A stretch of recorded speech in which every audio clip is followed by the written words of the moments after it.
Welcome back to AI with Sash. Today, I have the pleasure of having Avinash and Ajith. You guys are amazing. I saw your posts about Cactus and I wanted to get into it with you guys. So let's start with you, Avinash. You've said on LinkedIn that you've always wanted to build a product-first company, solving large problems with simple tech. Where did that mindset come from? Growing up, always product has been at the top of my mind. Beautiful pieces of software. That's how I look at it. This has been even since the first time I got introduced to a programming language called Logo, where all it did is moved a turtle that went up. You could create patterns based on it using commands. It was so simple and very effective in learning programming. I was in fifth grade and I loved it. Right. I'm always curious with technology, curious with building products. And as I progressed in my career, I got introduced to companies like, of course, we have Apple that builds awesome stuff. That's where everyone strives to be. In that time, I also got introduced to a company called 37 Signals, which is the maker of Basecamp, Hey, and many other products. And their approach to building simple products is amazing. Effective, simple products, as simple as that. Shopify is another example. I love Shopify. So these are kind of products that really resonate with me, and that's what I mean when I say that. I love that. You've also mentioned that you lead and build with empathy. What does that look like for you? That's a great question. For me, empathy is not just building or understanding what our users want, but also understanding our internal team dynamics and kind of balancing both of them together, right? It could mean that, we get a lot of customer requests, right? One way of doing it is just keep crunching, building it, and then shipping. The other way is not to do anything about it, think about it, and then extract certain features that you hand off to your team to actually build a meaningful piece of a feature or software rather than a clunk that you build multiple things and then just, hope that it works. I'm optimizing for not just being empathetic to our users, but also our employees to make sure that both of them succeed at the same time. So that's what I mean when I say empathy. I really resonate with that. What's a belief that you hold about software and or startups that most people maybe around you don't agree with? Don't build too fast, I guess. What I mean by that is, and also we use unconventional methodologies to build our product that maybe not everyone resonates with or agrees to. One of them is currently for Cactus, we are using Ruby on Rails and we're using the monolithic architecture, which people who are technical here will probably know what it means. So instead of building multiple small microservices, writing APIs to connect them all together, the way I'm looking at it is building one big monolithic software using Ruby on Rails, which is, again, for most people is unconventional, but I'm optimizing for what we call developer happiness, which means that you end up shipping faster and, it gives you the batteries included, so you don't have to worry about the nitty-gritties. It's convention over configuration is what it's called. So that is one thing. And in the beginning, when I mentioned about build slow, what I do not mean is do not iterate and ship fast. What I mean is when you get requests, don't just build it and ship it. The way we approach this problem, as I said before, is we listen to our customers, we just let it slide a little bit. And there are when you talk to a lot of users, a lot of customers, which everyone should be doing, you start to see patterns, right? So rather than building for each customer, you group these patterns together and you might come up with a much better implementation that works for a larger audience. And rather than solving all 100 problems in a mediocre or less effective way, I would rather say solve 10 problems that are more effective and drive that value. And it's very interesting. I heard that Jonathan Ferry, who built Good Food, I don't know if you guys know that, but he was saying that it's very interesting because a lot of people say you have to listen to your customers and, talk to them, etc. But he says and thinks that it's better to look at what they do, because sometimes there is a big difference between what they say and what they actually do. And sometimes I feel like not founders, but companies or startups are, as you mentioned, stuck into trying to build everything that customers say rather than really taking the time and building slow. And I really agree with you on that point. One thing I want to mention in that aspect is every customer has wants. They want a lot of things, right? But do they really need it? That's what you should go behind. If you start building all the wants, I think you'll end up building. I mean, again, I'm not saying there are people who do it effectively, I guess, but from my perspective, from our perspective, instead of building the wants, build the needs, just as you mentioned. Yeah, I love that. Ajit, you've previously raised 20 million plus and worked with pretty big companies. Why pivot to small businesses? It came from a personal need, Sash, right? So both of us are batchmates from college and we worked closely in our previous startup as well. We built the product end to end and we saw this journey where we implemented that across 15 or 16 of the top 20 CPGs, including Pepsi, Unilever, Coke, all of that, right? And the reality was that, yes, the impact is there for sure, right? But the impact is for the companies. So we are helping the companies, right? We are helping Coke and we are helping Pepsi save money, save time. Absolutely. But as we started going into that journey, we actually became dads. And both of us started getting help from private chefs who'd come to a house, do the entire meal prep for us. And that's when we started discovering that they have some intense pain points, right? And they're running a great business, by the way. It's not like it's a small business. Some of them are making $20,000-$30,000 a month, which is amazing for a single person or like one or two people business. But they're very busy. Their entire life is revolving around managing their customers, the admin work. And they, at some point of time, they see their dream fading away that I started this catering business or I started this any small business, right? And I'm not able to really enjoy that because I have to do all this admin work. And it was very clear to us that there is the need for a software which can manage all that admin and let them focus on what they truly love to do, right? So that was the first piece of the insight. The second piece of the insight was when we actually moved to San Francisco in January, we saw a very clear glimpse into the future. The future is very clear, right? Anybody and everybody is going to get access to building software. Now, it doesn't mean that everybody will build like enterprise level software or like very complicated software, but as you can see from Lovable and all those other AI is just going to keep getting better and better. The future is where people have access to software and they can solve it. So it was very clear that that's why we started building Craved, which is like a complete AI business assistant for all these solopreneurs. And the impact is massive, right? We see this daily. They are thankful that we're using this. And we believe SMB, small, medium businesses and solopreneurs are going to be the future. There's going to be millions of them and the entire market is going to change. And we believe that the first billionaire solopreneur will be built on Cactus, right? So that's the dream that we have. I really hope so as well. How did your experience at Turing Labs shaped your approach to building Cactus? It is very, very pivotal, right? Because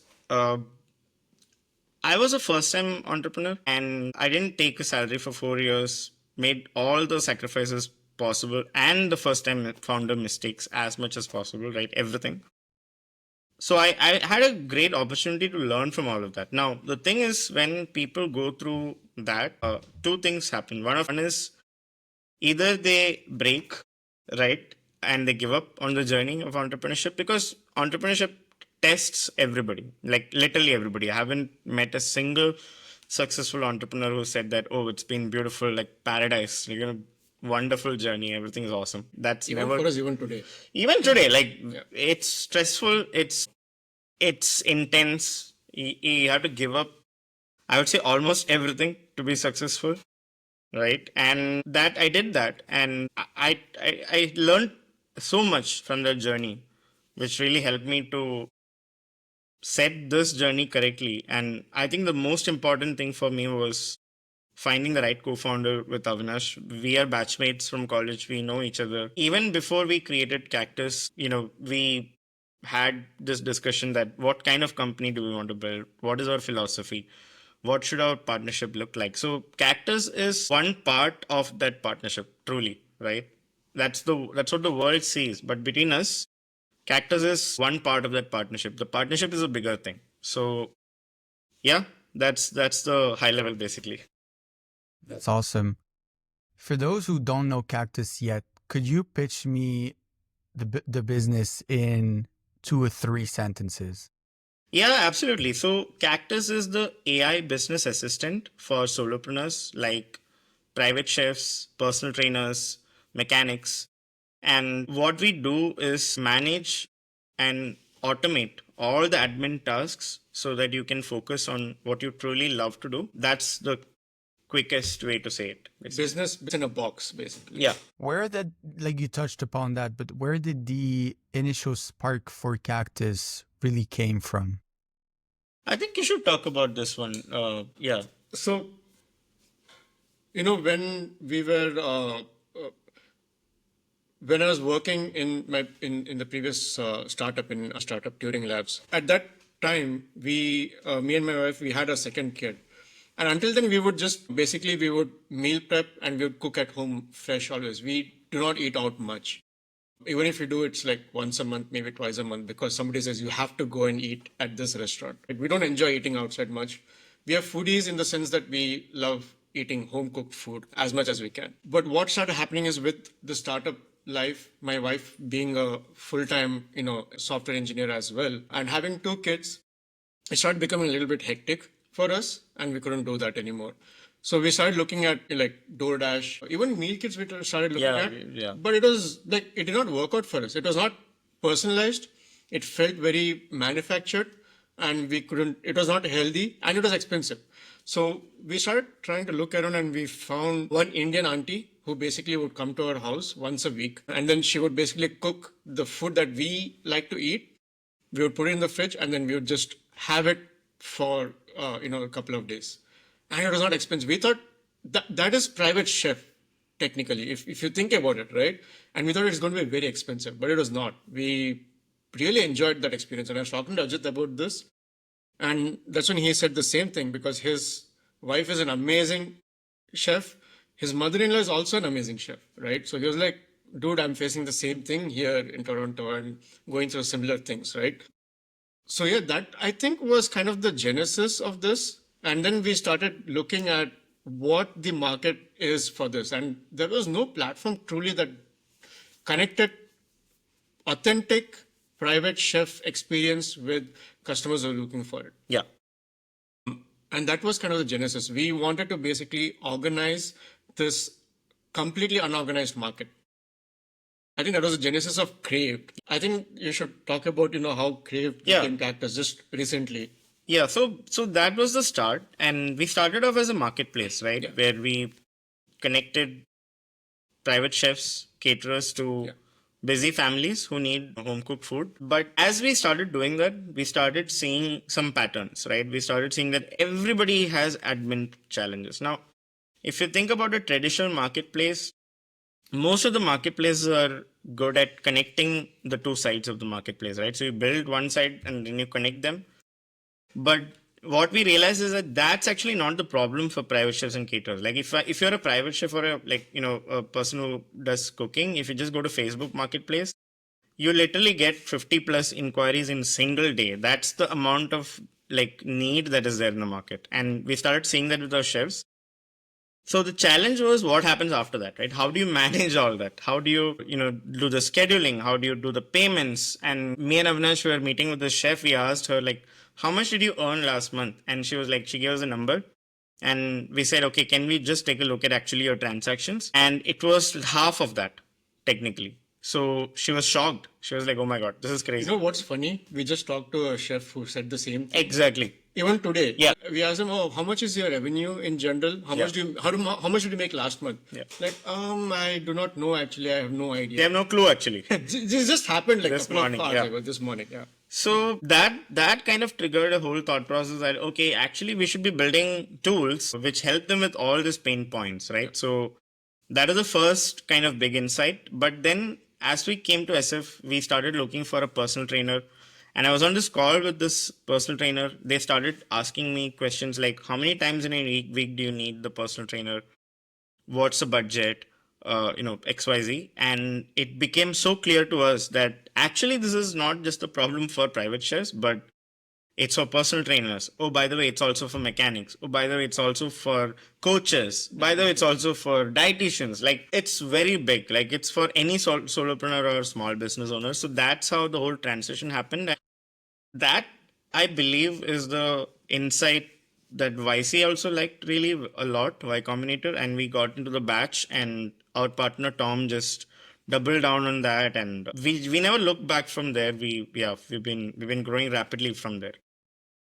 I was just going to say, you guys are part of YC, and congrats on that again. YC is big on talking to customers or users before you even build anything. How did you guys go about that? And how did you ensure that this was actually needed and validated the idea? Yeah, it happened very organically, right? Like we said, Avinash was the first user technically with private chefs. Same with me. As we started talking to more and more private chefs, we understood the challenge. Both of us have this thing that we would not go to bed without talking to at least 3 users every day, and we still have that, right? So that's a task which we have on our to-do list for every day, and that gets done. Talking to users is massive, right? And just going back to the point about everybody wants a lot of things, right? Like when you talk to them, they'll want a lot of things. But the reality is they actually don't know what they need unless you put it in front of them. And this is exactly what Steve Jobs figured out as well. Not a new insight, but it's very true. And when we start talking to them, then we know that, okay, this is what they are going through. And this is what they actually need versus what they say, what they want, right? So there's a big difference there. So yeah. And to add to that, as Ajit mentioned, one is a personal need. Both me and Ajit had the personal need. I needed a chef. He needed a chef.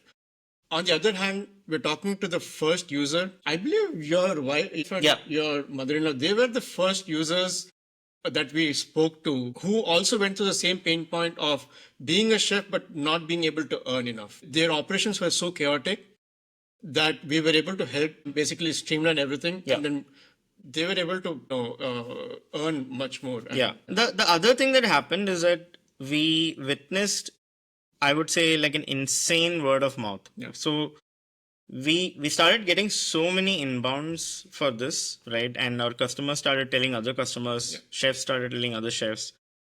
And it was a very clear signal to us that the need is so large. And even one more layer above that, some of the customers started asking, can we invest in your company? Here's a check. And that really gave us like very big conviction that there is a need and it is not something that, that is just for us, basically. I often hear when I talk to founders and entrepreneurs that one of the biggest reason for startups to fail is not having a good relationship with the co-founder. And I know that you guys take that very seriously. And I'm curious, how did you guys divide responsibilities early on between the two of you? And how is that going for you guys?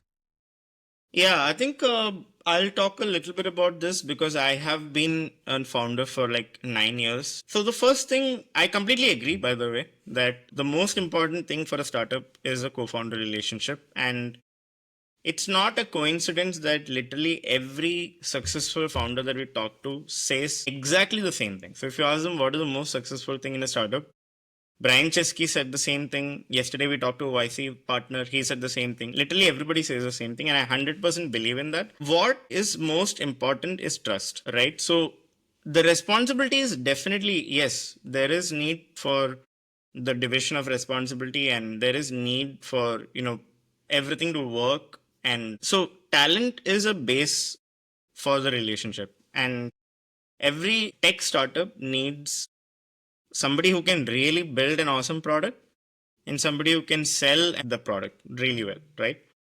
But that's just a very broad category, right? That the foundation is trust. You need to be able to say that, okay, I can trust this person with my life. And you also need to know what is the common direction or journey that you both are going towards and what is important for both of you in life, right? So if those things are very well aligned, then the co-founder relationship works, right? And this is the challenge that happens with, and this happened with me and my co-founder in the previous company, right? We didn't really spend much time understanding each other, honestly. We didn't even meet when we became co-founders, actually. So it is a big mistake, right? And it became very clear to me that over a period of years that the alignment was, the base foundation was not there, basically, right? And of course, when the base foundation is not there, then the building doesn't work. So that's the way that I think about this. And I think, Avinash, you should talk about how you think about this. For me, from my perspective, it is my first time being a founder. I've always wanted to start a company, but I never knew what it meant, right? Again, I would never have done Crave or Cactus if it wasn't for Ajith. Like, there is no way I could have done it. Same for the other way as well. And it's the same other way as well, I think. And that's the kind of level of trust and level of understanding we have for each other. Regarding how we divide responsibilities, as Ajith said, you need two kind of people for startups. One is a person who can build, the other is a person who can sell. And both Ajith and I have distinct qualities where I can build and he can easily sell. The add-on to this, which is very unique, I think, is that Ajith always was a programmer from the beginning. We did computer science together. We have known each other for since 2006. We have known each other. We are like college mates and college buddies, and we have that understanding of how you build something. So we are not just selling in the ether. We are not just going and selling something for the sake of selling, but with an understanding of why we are doing it, right? So that, I think, is the add-on that is making it much more powerful for both of us to, do it right, basically. Yeah, and I think just to complete the thought is that, see, there is something to say about accountability versus responsibility, right? So both of us are responsible for everything. What does it mean? Like, if I need help in selling, Avinash will help me for sure. And if I need, he just like took over customer success last 2 weeks because we are in YC, we are going through a lot, right? Like, and he just wanted to do it, and he's like crushing it, right? So similarly, if he needs some help, I will help. But we clearly know who's accountable for what. That, okay, if selling is not happening, then it's me. If product is not working, then it's Avinash. Like, it's as simple as that. So yeah. I love that. I recently heard that, and Avinash, you mentioned it as well. The companies that work often the best is when co-founders have a lot of admiration for each other. And it sounds like you both have that. So I'm really wishing that this works out. Something that I've read also recently is that people think that lean startups should now hire generalists first. I'm curious to get your take on this. I think you should answer this, being an engineer. What do you mean by a generalist? It's a good question. So the way I understood that is that generalist is someone that can help in many different aspects of the business, meaning coding. And what I'm hearing is, Ajit, you also have this ability to not just sell, but also help Avinash with the coding, and probably the other way around as well, right? So generalist meaning being able to do a lot of different things, but also most likely go very deep in one aspect, right? I'm curious to hear what you guys think about this. So from my perspective, I kind of agree to it, but there are certain places where you need more deeper skills. For example, in engineering, I don't know if we could hire a generalist who, maybe the way to look at it is that you're hiring a generalist within a particular domain, if that makes sense, right? Yeah. For product side of things, for engineering, you hire somebody who is an amazing programmer, right? Who is willing to basically learn, if you need to, new things and just build. But at the same time, what I have also realized is that in our case, we are building on Ruby on Rails, right? So you need some kind of expertise in this Rails ecosystem, one, or you need somebody who has built platforms before, at least something. The third thing is, or you have somebody who is willing to go deep and actually learn these things. So I think those three are important. From my perspective, today, if you put me in a startup where, let's say, I need to use a new language, Haskell, let's just take it for as an example, right? I've never built with Haskell before. Or Go. I've never built with Go before. But if I'm put in an environment where I should use Go programming language and build a web application from ground zero to production, I'm 200% confident that I can do it today, right? I need that kind of people. Those are the kind of generalists I'm looking for. And yeah, so that's what I feel about generalist in the programming side of things. Now, on the other side, we do love working with people who can wear multiple hats. For example, I love coding, but I'm doing customer success as well, right? So we have people who have, and at some point I'll be doing sales as well. Oh, right? absolutely. Absolutely. So Yeah. I'll be learning all aspects or all Yeah. facets. Marketing, I love that pieces as well. But there is, as Ajay said, accountability of, building the product. So in general, yes, I agree to that. But I think there are nuances to that statement, I would say. Definitely. I mean, I just want to add my thought into this, right? So if you look at the graph of how important experience is versus how important the rate of learning is, right? So in 1990s, the experience mattered a lot, right? Your rate of learning was not that important. And I think in the 2010, 15, it was like kind of equalized. But I think we are now really, truly, finally in the place where I think experience matters way less than how quickly you can learn, because everything is changing by the week, not even by the month or by the year. Like things are changing so fast. But that doesn't mean that you can say that I'm just a generalist, right? I don't think a great startup can be built today Yes. without a top 1% engineer, co-founder, CTO, right? I don't think a great startup can be built without a top 1% CEO who has technical background. I think it's needed, right? Of course, we will learn, right? We'll learn everything, but you have to be amazing at one or two skills. That's the way that I think about it, at least. Yeah, fully agree. T-shaped to me seems like the right way to go in the future. Talking about building the product, what parts of the product were hardest to get right? Was it the voice agent? Because I know you guys have that. The scheduling, the payments. Can you give me a little bit of insights into this? I don't know if there is a hard thing to build, in my honest opinion. We're not building rocket science, let me to put it that way, right? We are building a web product, a product that customers will use. We have built features, random features that, we have deployed a little bit and saw that there's no value in it and then shelved it, right? We basically got rid of that feature.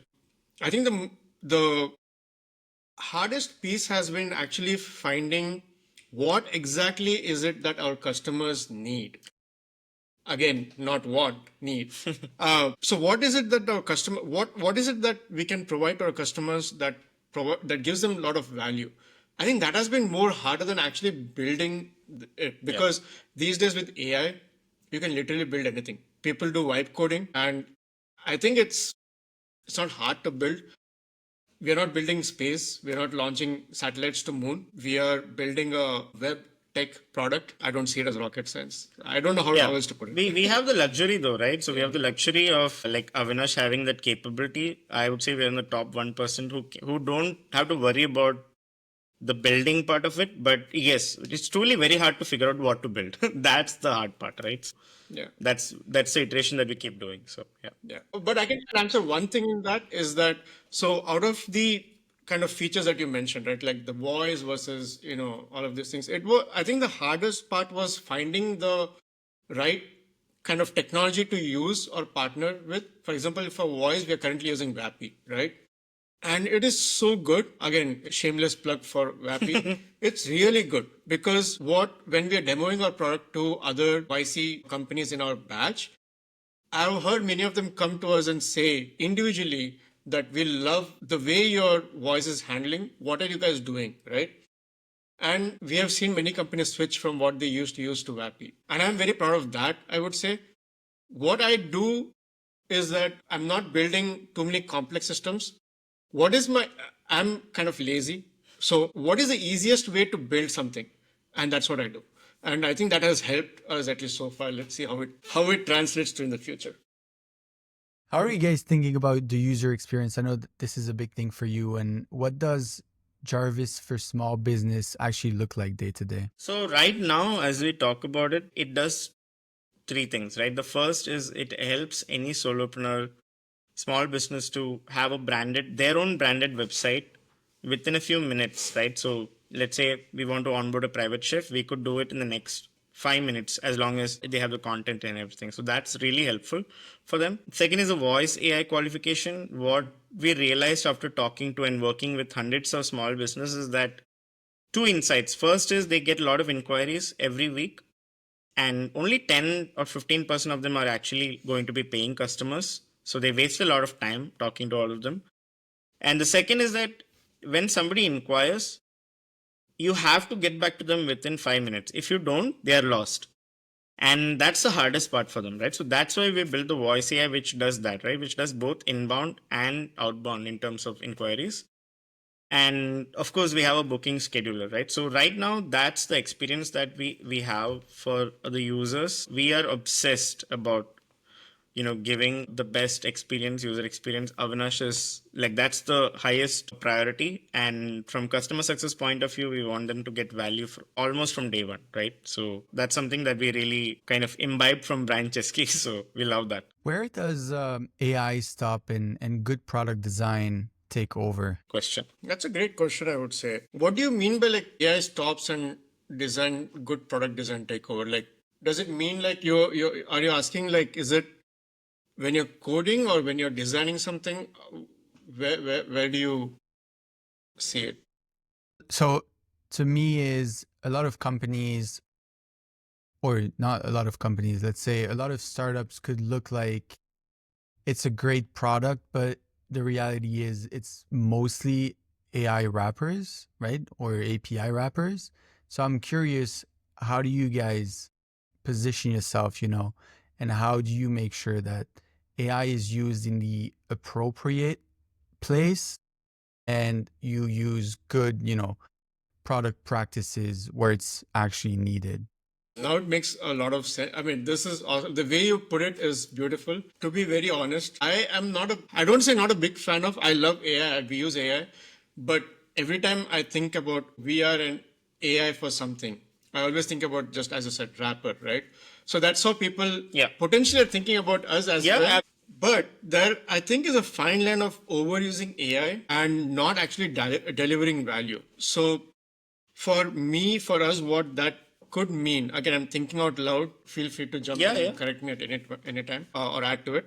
So the way I'm looking at it is that, yes, we have AI features, right? For example, this voice AI agent, and we will eventually have text AI agent. We'll have something to handle emails as well for our customers. We'll have something to do booking management as well, right? To automate those. But at the end of the day, we want to give control to our customers. We will give them all the knobs to actually tune it and then, make use of these features that we're building through good product practices, I would say. Not just build I think it goes back to that initial conversation. We're not just building it for the sake of building. We're not building it just because we want to build an AI product. We are building it because we want to deliver value to our customers. We are very passionate about, one, building an awesome product. Again, awesome product is very subjective to everybody. Delivering value and empowering small business owners and solopreneurs. That's our main goal, right? How do we do that is the most important, and not just overusing AI for the sake of it. I think that is the best way I can answer. Yeah, absolutely. 100%. Awesome. You guys promised to handle 90% of the admin tasks for solopreneurs and small businesses. What's the 10% that you won't automate, and is there a reason why? This is a great question, actually. And this is something that we realized from, our customers. So every a solopreneur and a small business brings a very unique energy. So if I'm talking to them, right, and okay, so this is Chef XYZ, they have this catering company for like 30 years, and their motto is XYC, and it's a very unique energy, right? You cannot replicate that energy through software. You cannot replicate that energy through a technology, right? And that's the 10% which we don't want to automate, because that is the soul of your company, and it's usually the founder, right? And that's something that their customers love to interact with. Now the problem is there is limited hours, there's like limited bandwidth, right? So you have to protect that and basically give pieces of that to customers, and of course to the customers who would are the right fit for their service and want to collaborate. So that 10% we never want to automate, basically. I love that answer. And talking about the soul of an entrepreneur, building a brand myself, I find it extremely interesting, extremely important that everything that I put out is exactly as I want it to be, Yes. right? How do you guys ensure that using like the voice assistant, that it still represent the brand of, that entrepreneur? You should go first. Yeah, so the way we are looking at it is that we are not trying to take over or replicate the founder or the soul of that particular the essence of that particular owner of the company, right? The way we are seeing it is that, hey, we are onboarding an AI agent for you, and that AI agent is the assistant that will help you through at least 90% of your task, and the rest 10%, you handle it, right? So we're being very upfront and very transparent about this, and that has been helping a lot. Yeah. Now, that being said, we also have gotten many requests from people who say, can you guys just replicate my voice? That's it. Like, Yeah. I don't care. I don't want an AI agent. I don't want an assistant. I just want my voice to be replicated. And we are not able to do it. It's possible to do it, but we are not focusing on that right now. Again, it's the wants versus needs. So I think the way our superpower has been that we are being very transparent about how it works. And I think that helps a lot, in gaining trust to the customer. Yeah, so think about this, right? You're running a business, right? It's much easier to hire an assistant who will do everything for you versus cloning yourself, right? So we want to be on the assistant side versus the trying to clone, basically. Yeah. Makes sense.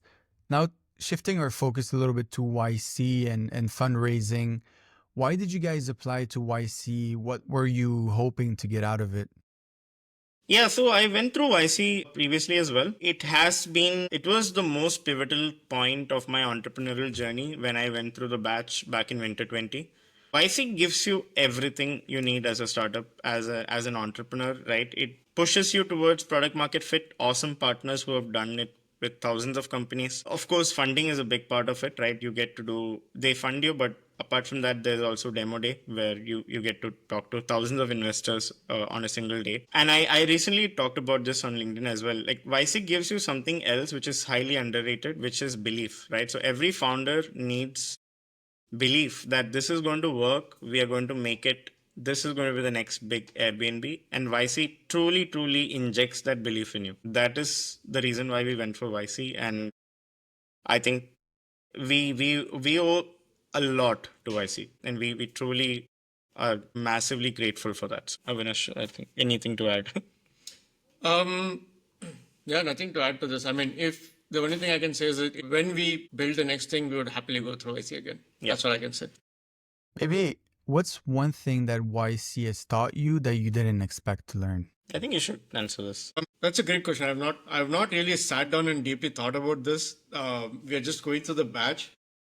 I think as of today, what YC does best is it's not people. I think people think that YC is a school, right? Where they will basically give you a training program, or I don't know what it is, but maybe people think that. But what YC does really amazing is that they give you guidance, but they don't hold your hand and then, kind of take you through everything.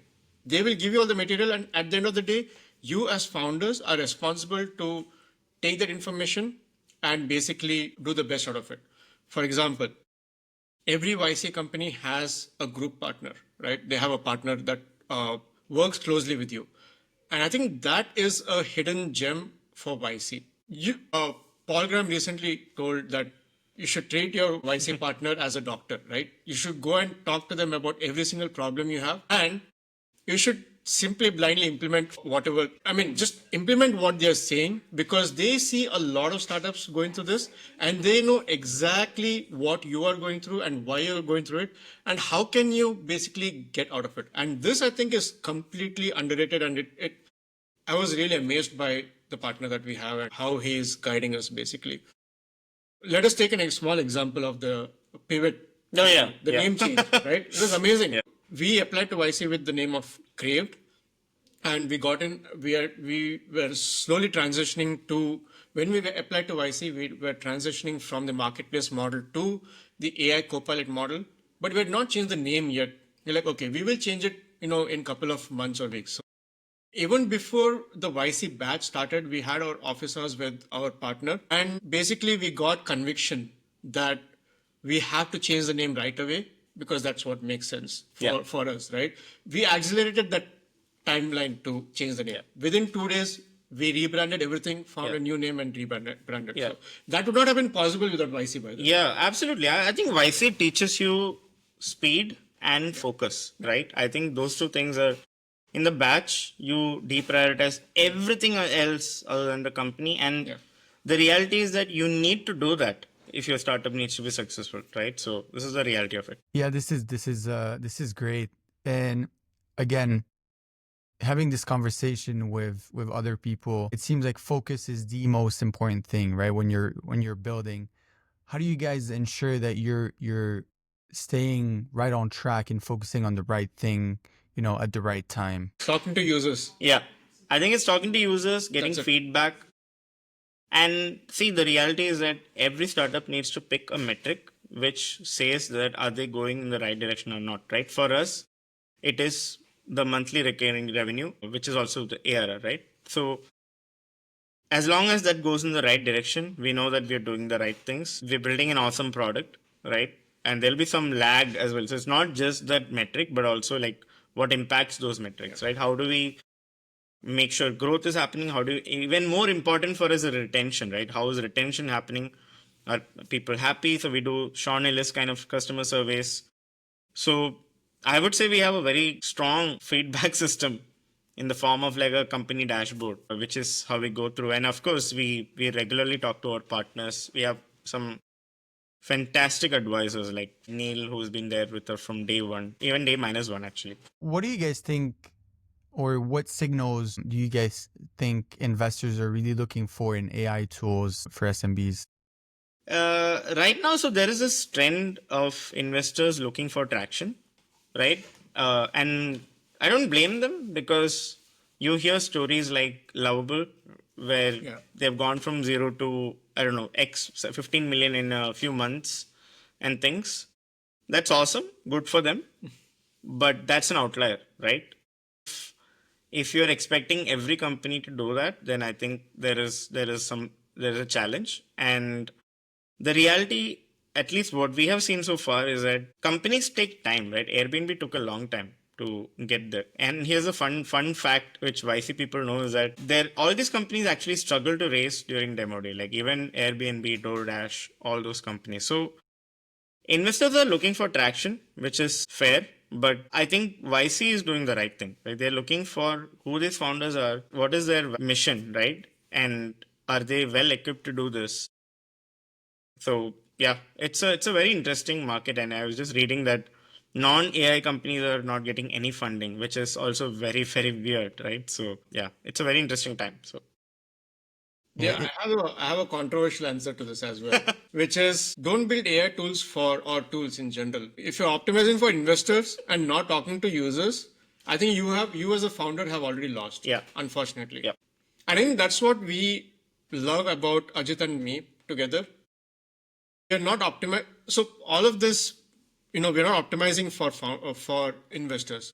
We're optimizing because we are enjoying this, because we're talking to our customers, because we are growing organically, and we're building a product, talking to the customers. I think that is, I think, highly underrated. If you're trying to optimize for investor with AI, I think you have lost as a founder.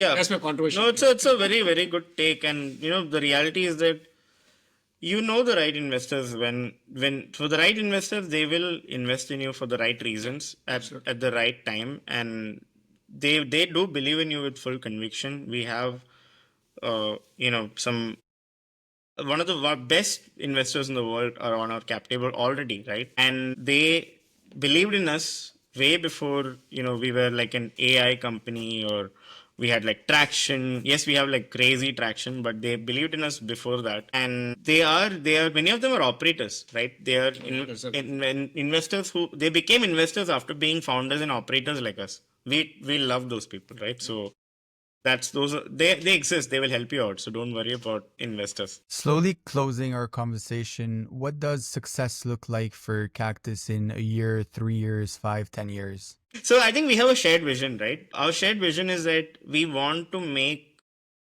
tremendous impact in millions of solopreneurs and small business people, right? We are entrepreneurs at heart. We want entrepreneurs to succeed, right? And we have many metrics of success, right? We want to be in 5 continents within 5 years. We want to have millions of people using this and getting like tremendous successful outcome in their lives and also their customers' lives. And I think the single most defining feature is being that trusted software, which they'll be like, okay, we have Cactus, we are good, right? And Cactus is a symbol of resilience, right? We want them to never fail, always be alive. Also, if you look at our logo, we have like 4 colors, which mean unconditional love, resilience, persistence, and empowerment, right? So all of these things mean everything to us, and we want all our customers and entrepreneurs to feel that. Basically, that's the end goal. And I would love Avinash. Yeah, what I want to add to that is we also want to give back. That's very important to both me and Ajith personally, for both of us. Coming from India, migrating to the US, migrating to Canada, and now being here in San Francisco, we really want more entrepreneurs to be born from the university that we came from. So giving back and then empowering them, I think, is also a huge win for us. We are going to double down on that for sure. I think that's the other thing we want to do. Absolutely. Give back not just to our university, but also to the society back as much as we can, however we can. I really love that. Question for the both of you. What's one thing that keeps you up at night in AI, and what's one thing that really excites you in AI right now? I think you should go for this. It's a question for both of us. Why don't you take which one do you want to take? The night thing or the other one? Either. You can go. I'll take the what keeps me up at night. So what really keeps me up at night is, will AI really change our lives to an extent where human relationships won't matter at all, right? That's very scary to me. For example, can everybody have like an AI boyfriend, girlfriend, and can they live in this virtual AI life where you'd never have to talk to anybody? I think that's extremely scary to me, and it almost feels like we're going to be in the Matrix, right? So that's scary for sure, right? Let's unplug you right away. I know. So yeah, that's my thing, and then I think you can talk about what's really exciting. What exciting is today you can, as a solo founder, without having much of technical knowledge, you can build production-ready apps very quickly. That is super exciting. I think that's amazing, right? Again, it's not all the way there, but it's much better than even just 1 year ago. Forget 1 year, couple of months ago. Yep. So it's progressing at the rate, at such a rate that in couple of months, in a year or two, I'm 100% sure that, we'll have many more, companies that might run without a technical person. Possible. At least small businesses, right? Small businesses. Yeah. So I'm excited for that. I would say personally also it helps me code better, be a better programmer as a sidekick. Vibe coding is the new thing, and yeah, that excites me a lot. Amazing. Are we getting to vibe businessing? I feel like is going to be the next big Yeah. term. Guys, I want to give you the floor for any last words, maybe questions that I haven't asked and you wanted to share something specific. So yeah, the floor is yours. No, I think this is awesome, Sacha, and we want to thank you for this opportunity and for talking to us. We believe that you're going to be an amazing podcast person, host, and thank you so much for having us. Yeah. And what I want to also add is that if you, who is watching, if you're a solopreneur, a small business owner, or if you know somebody who is a solopreneur, small business owners, please do send them our way. Founders@oncactus.com. Send them to us. Please come try out a product. Call the number that's on our website and you will see what it does. You will see the magic yourself. That's what I would like to add. Absolutely. You guys are amazing. Thank you so much for joining me today. It was a pleasant discussion. Thank you so Thank you much. so much.